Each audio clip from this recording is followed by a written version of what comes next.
5%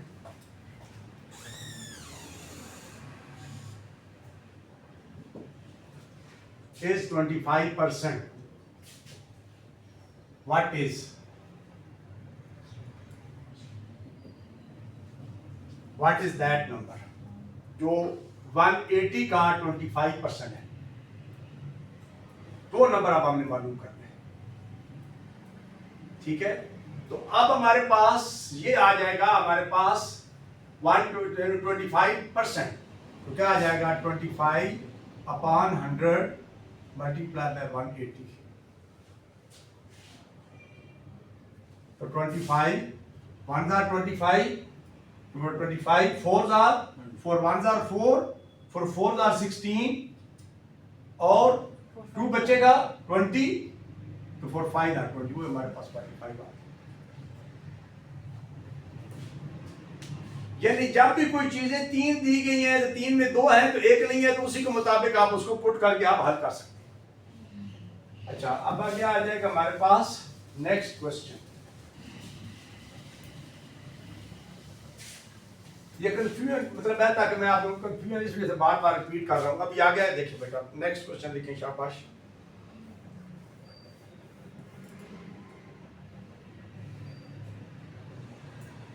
If 10% of x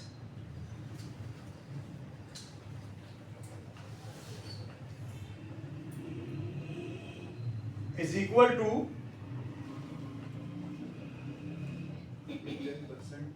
10% of x is equal to 25% of 120% of 120, find x. If 10% of x, ये लिखेंगे ऐसे लिखूंगा, if 10% of x, if 10% of x is equal to 25%, 25% of 120.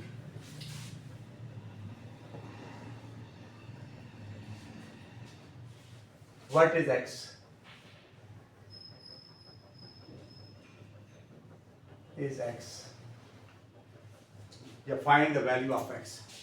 या find the value of x. अब देखो ना बेटा, आप लोगों को अब क्या है, आप लोगों ने जब कंसेप्ट क्लियर होगा तो ऑटोमेटिकली आपको सवाल को मुश्किल नहीं रहेगा. आप देखिए इसके कंसेप्ट क्या है, इसको हम चेंज करेंगे, इसको भी हम चेंज करेंगे. इधर हमें ऑलरेडी x अब दिया गया है. अब ये है बेटा ऑफ मल्टीप्लिकेशन, x का 20%, 10%, तो क्या आ जाएगा 10/100 x is equal to 100 of multiply by 120.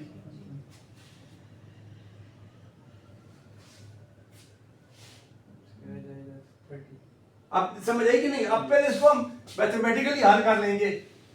ये आ जाएगा 25 1s are 25, 25 4s are 4, 1s are 4, 4 30 आ जाएगा. इधर आपके पास क्या आ जाएगा, ये क्या आ जाएगा 1/10x is equal to 30. अब आ जाएगा x is equal to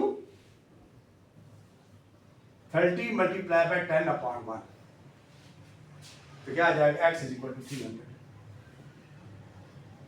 ये क्वेश्चन बहुत इंपॉर्टेंट है भाई, कुछ समझ आ रही कि नहीं? ये कंसेप्चुअल, मैं आप लोग कंसेप्ट क्लियर करवा रहा हूँ बेटा. आप फिक्र नहीं करें, आप थोड़े से मतलब स्लो है, लेकिन ये है कि ठीक हो जाओगे. आज पहली चीज है ताकि आप लोगों को मतलब जो है वो ये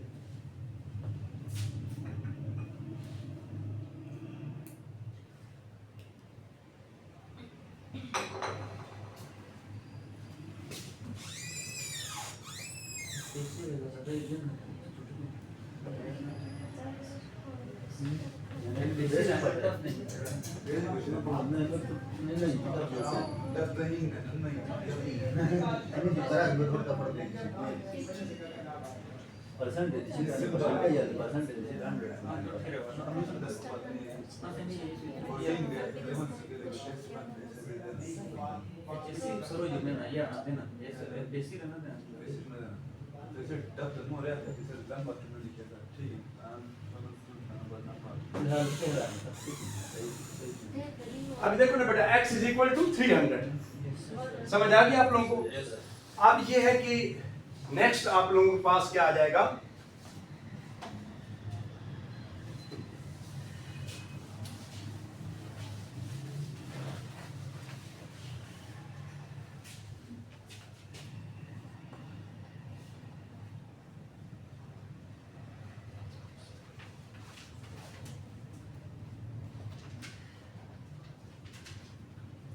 देखिए सवाल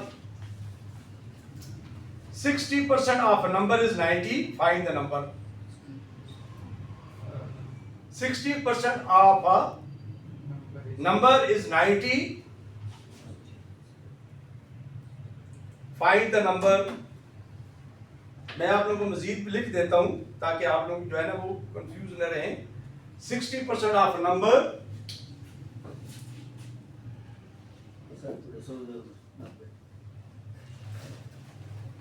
of a number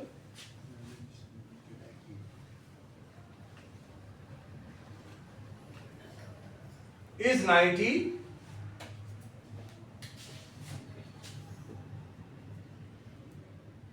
Find the number.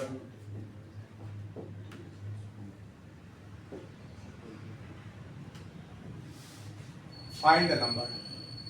आप मुझे यहां पर बताएं, देखो ना, अब ये क्या कह रहा है कि 60% ऑफ अ नंबर इज 90। इसी की इक्वेशन बनाएंगे, ये एक नंबर होगा, परसेंटेज दी हुई है, ऑफ अ नंबर इज 90, ये दो नंबर और दूसरा नंबर भी दिया हुआ है। अब क्या नहीं दिया हुआ, नंबर हमें नहीं मालूम, ये हमें जो है मालूम नहीं, जो हमें मालूम करना है। तो अब हम कहेंगे late number is x, let the number is n, let the number is y, let the number is k, let the number is कोई और भी आप p, कोई भी आप रख सकते हैं। तो ये आ जाएगा हमारे पास, अब according to the given condition क्या आ जाएगा, 60% of x is equal to 90। ये इक्वेशन बन गई आप, इसको इक्वेशन कहते हैं बेटा, ये वाला जो साइन इक्वेशन है, ठीक है।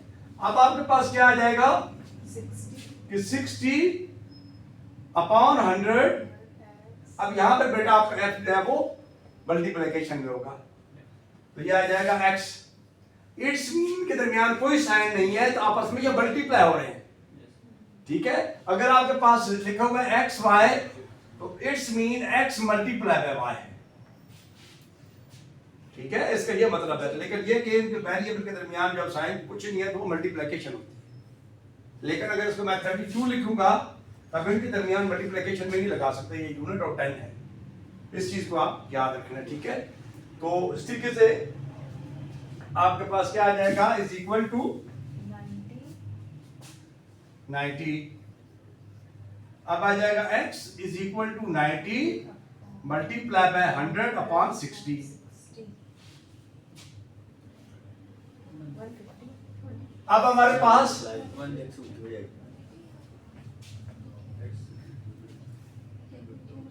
3 2s are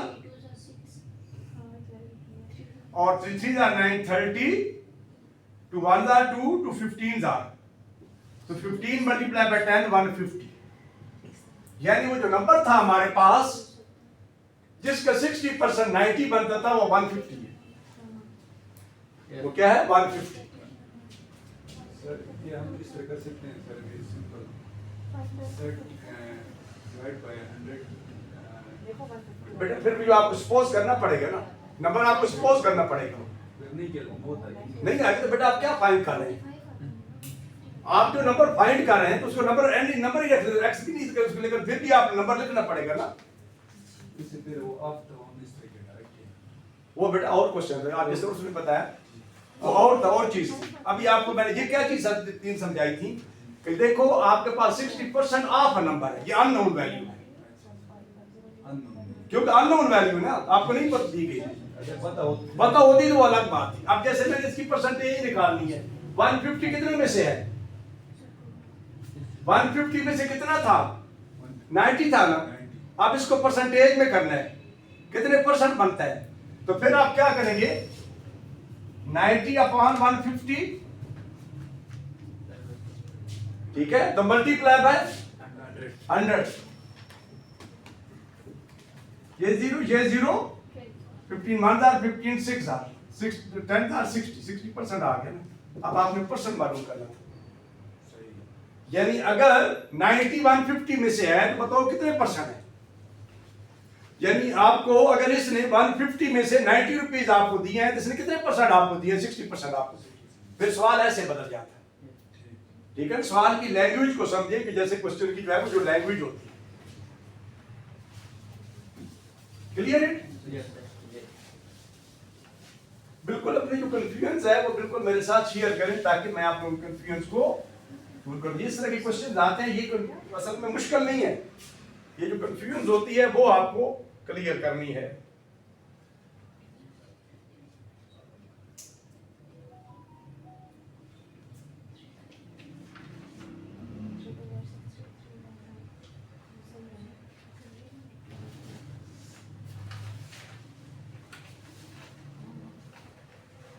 लिखें आप, if number is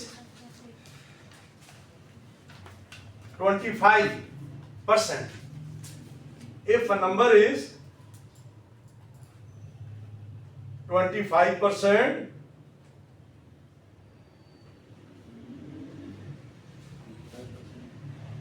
more than 80,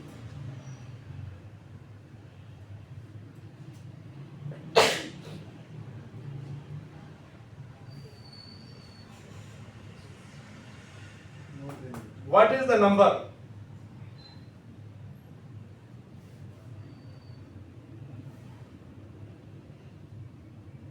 If a number is 25% more than 80, what is the number? White board पे फिर मैं इसको लिख देता हूं ताकि आप लोगों की स्टेटमेंट समझ आए। If a number is 25% more,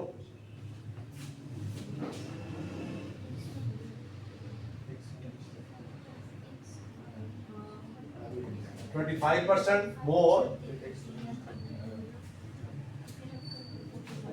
25, if a number is 25% more than 80,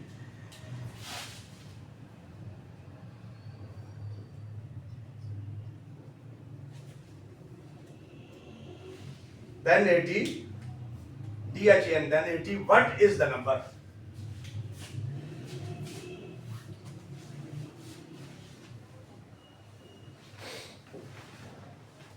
What is the number? Number क्या है? अब क्या बेटा हमारे पास सिंपल सी बात है। Next first of all we will find 25% of 80, तो वो जो निकलेगा उस नंबर का मोर है, 80 से मोर है। तो फिर क्या लिखेंगे हम इसको, जब न्यूमेरिकल वैल्यू में लिखेंगे तो ये लिखेंगे 25% ऑफ 80 इज इक्वल टू क्या आएगा। अब इसको हल करेंगे तो ये आ जाएगा, यहां पर अब आपके पास आ जाएगा इज इक्वल टू, ये आ जाएगा 25 अपॉन 100, ठीक है, मल्टीप्लाई बाय 80, बाय 2 जार, बाय 5 जार, 1 जार, 4 जार इज इक्वल टू 20, यानी यहां पर हमारे पास क्या आंसर है 20। अब मोर 80 से क्या हमारे पास मोर देन 80 है, यही है ना स्टेटमेंट, मोर देन 80। तो आपके पास नंबर क्या है, व्हाट इज द नंबर, तो व्हाट इज द नंबर,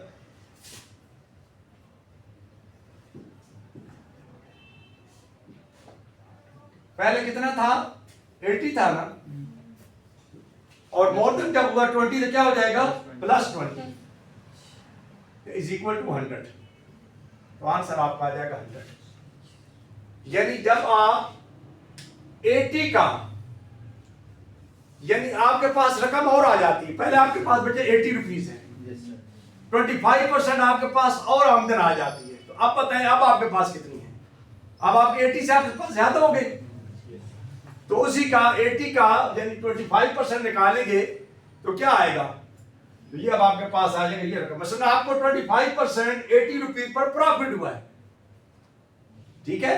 तो अब आपको जो 25% 80 पर प्रॉफिट हासिल करके, तो फिर अब आपके पास कितनी रकम हो जाएगी? पहले आपके पास 80 थे, अभी आपके पास 20 उसमें प्लस करेंगे तो 100 बन जाएगा। क्लियर होगी बात बेटा? आप लोगों को भी बेटा? जी जी sir.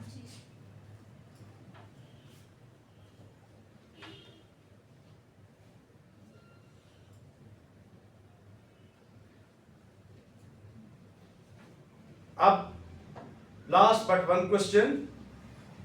A price increases from 240 to 88. A price increases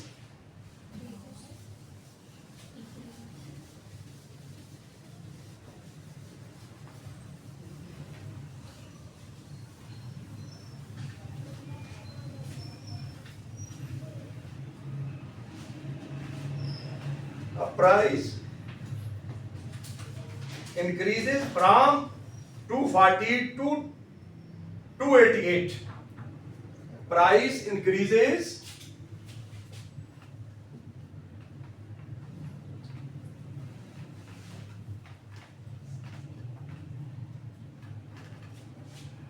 from 240 240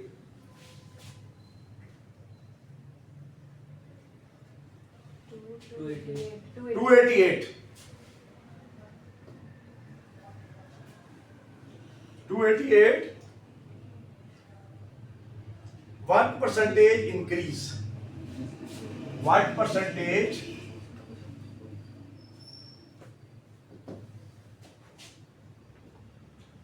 to increase?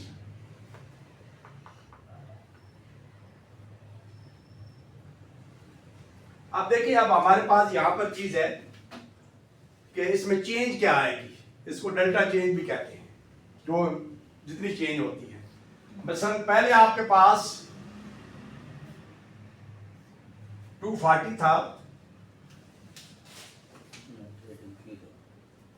288 है बेटा, 240 टू 288, ये 288, ठीक है।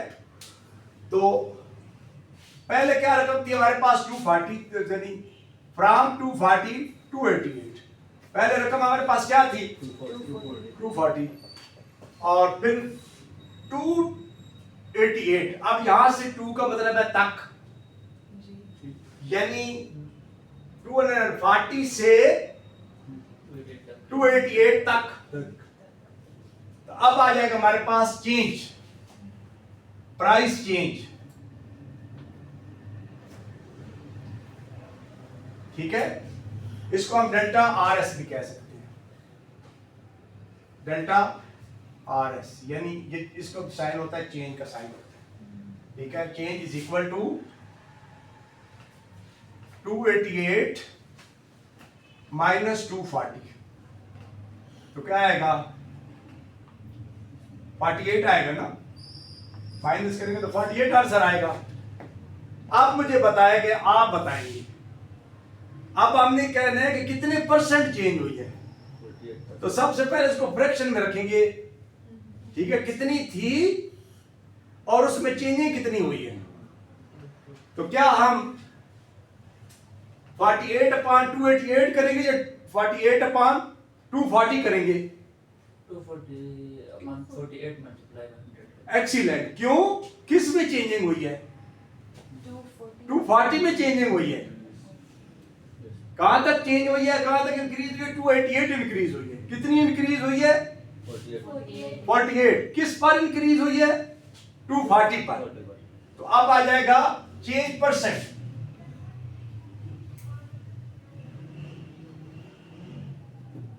Is equal to 48 upon 240 multiply by 100।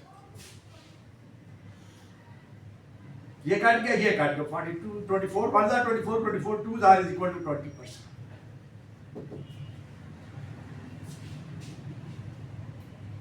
कुछ कंसेप्ट क्लियर हुए कि नहीं? Yes, sir. अब समझ आ गई आपको? तो ये था। अब